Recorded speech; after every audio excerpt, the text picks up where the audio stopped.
มันสร้างบ้านแต่เราปิดที่บ้านแต่เรียบร้อยเรียนแต่เรียบร้อยไปได้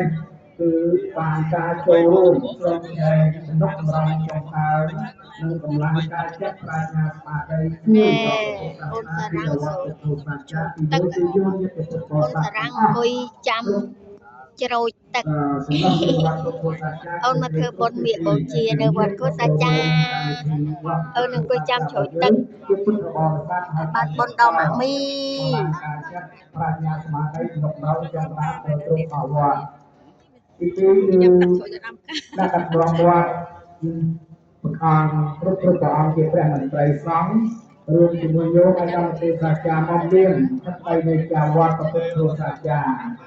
អាយមទេសាចាសំណាងសំណាក់ជាគណៈកម្មការដូចជាបេសកគណៈកម្មការច្រើនចំនួនមកហើយដែលគាត់បានធ្វើបរណការទៅហើយតែគាត់មានឧបការៈគ្រប់គ្នាណាស់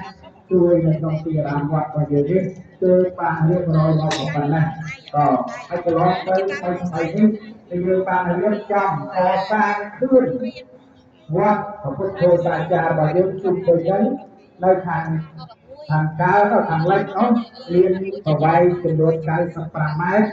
ខាងជើង90ម៉ែត្រខាងត្បូង90ម៉ែត្រខាងលិច80ខាងកើតទី88ម៉ែត្រ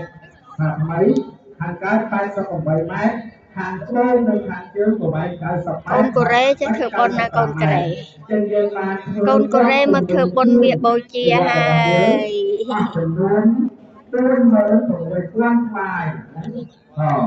កាត់កាត់ជាបានយកចិត្តពុទ្ធបរិស័ទទាំងអស់គ្នាហ្នឹងបានចូលរួមចំណែកនៅក្នុងនោះគឺនៅស្ទាក់ជាង1អ្នកធ្វើផ្ទាល់